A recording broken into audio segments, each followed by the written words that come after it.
Dan gaan we nog even terug naar Den Haag. Want als de afgelopen verkiezingstijd ons één ding heeft geleerd, is het wel het volgende. Om minister-president te worden van Nederland moet je derde worden in De Slimste Mens.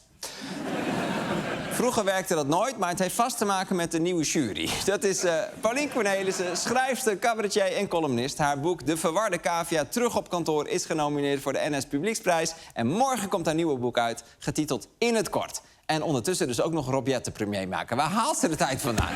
Ik ben heel blij dat ze er is. Laat je horen voor Paulien Cornelissen!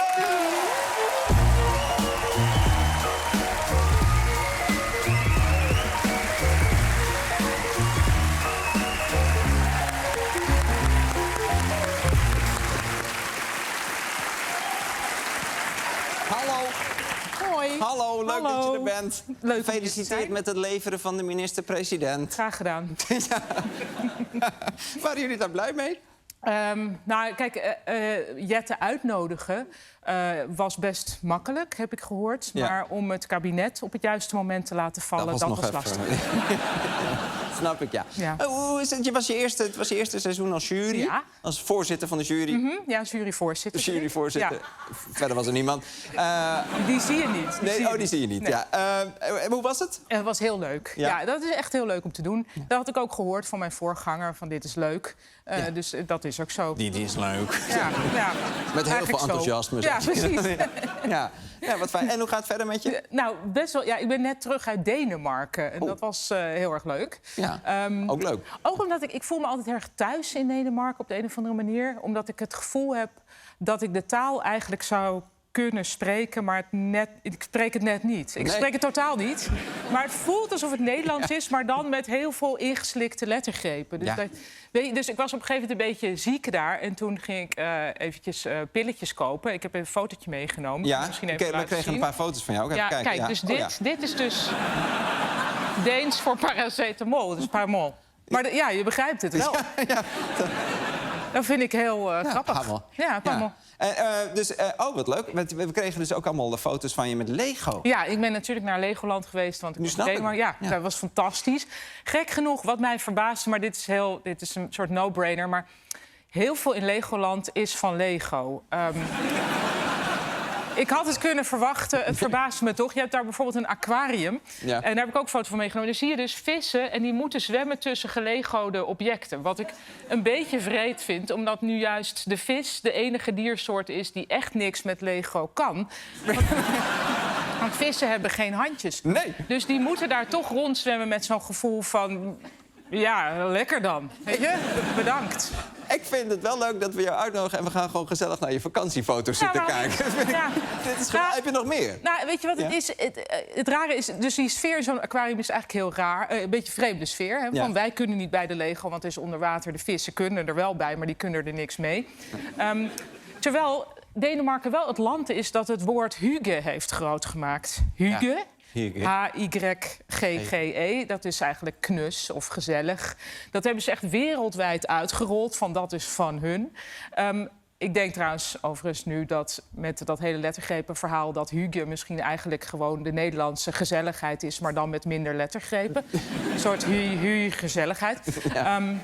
Het is ook, ik vind dat met het woord hygge... Ik vind dat de mensen doen altijd zo spastisch over gezellig. Ja, we zijn het enige volk in de hele wereld met een woord voor gezelligheid. Fuck it, je rijdt 5 uur, ze hebben een woord hygge. Precies, ja. Hey, waar? Ja, oké, wij zijn... Dit was dit is heel erg... Nou ja, en die hygge daar, als je dat weet... van dat is voor hen heel belangrijk, dan zie je het wel overal. Dus dan heb je bijvoorbeeld in Legoland... ga je dan naar zo'n achtbaan toe. Moet je in de rij staan. Zit je heel lang, moet je dus zo wachten. En dan kom je langs allemaal soort diorama's... die bij elkaar gelego'd zijn. Ja. Waaronder ook... ik heb deze foto van een gezellige gelegode martelkamer. Kijk.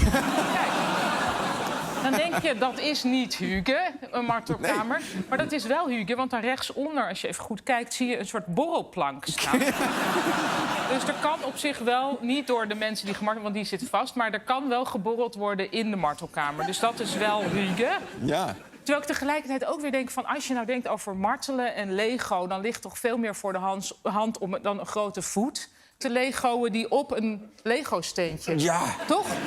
Dat is pas marteling. Dat doen ze niet. Ja. Dus, ja. En heb je nog hygge souvenirs meegenomen ook? je hebt daar wel de grootste Lego-winkel van Europa. Daar ben ik natuurlijk in geweest. Ik heb wel een kerstbal gekocht van Lego. Ja. Maar wat ik daar vooral ook zag, vond ik een fascinerend cadeau.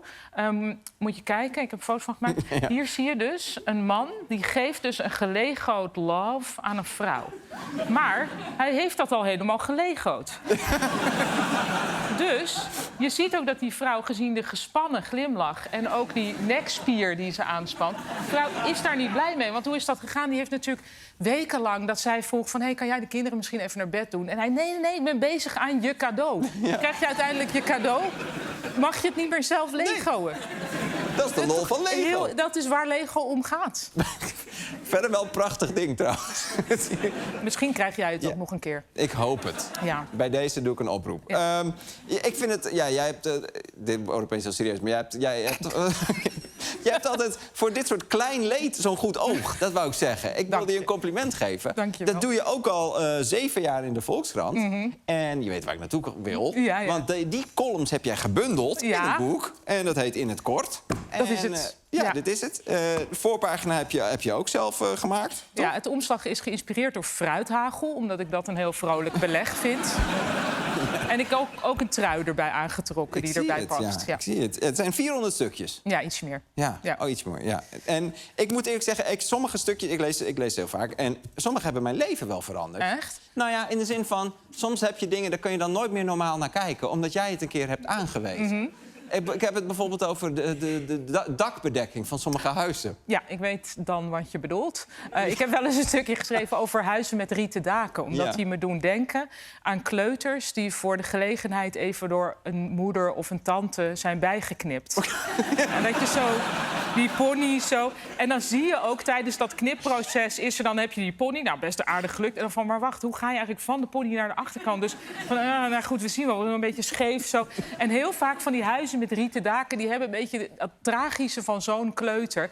En dan, vooral als het regent, dan zie je zo'n huis daar zo staan, zo van... Niemand heeft me opgehaald bij school.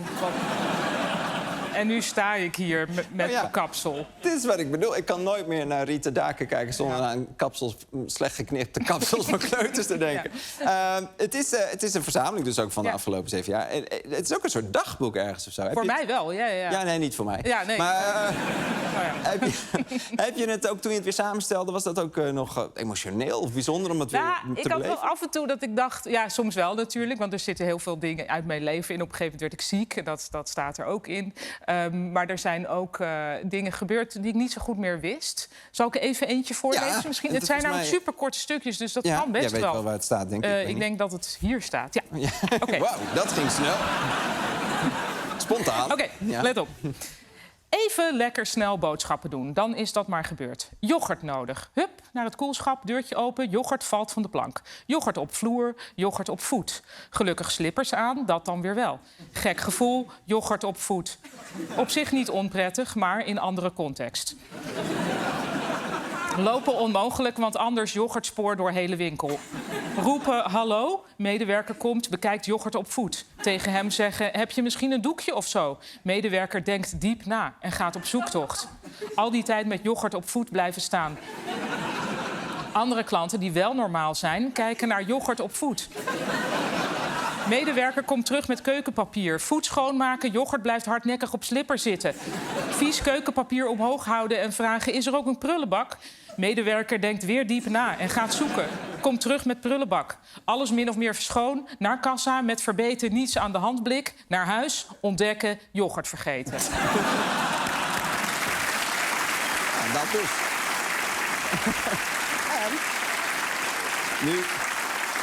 Nu we toch een beetje in de promo-mode zitten, het mag op RTL. Je vorige boek, Verwarde Cavia, Terug op kantoor, is genomineerd voor de NS Publieksprijs. Ja. Het is je 4e nominatie. Klopt. Wordt het niet eens tijd dat je die een keer verzilvert? Dat zou echt heel erg fijn zijn. En ik ben inmiddels echt de schaamte wel voorbij. Waardoor ik kan zeggen van, ik zou het echt heel erg waarderen als mensen op Cavia willen stemmen. Want het is de enige literaire prijs waar de lezer aan zet is. En dan kun je er dus voor zorgen dat een roman over een cavia in een kantoorsetting een literaire prijs krijgt. Lijkt me heel erg nodig. Nou. Verder geen oproep. Fijn. Fijn dat we weten dat je eventueel op dit boek zou kunnen stemmen voor de NS Publieksprijs. Ja, Mocht je zin hebben. Laat je horen van Paulien Cornelissen, dames en heren. Dankjewel.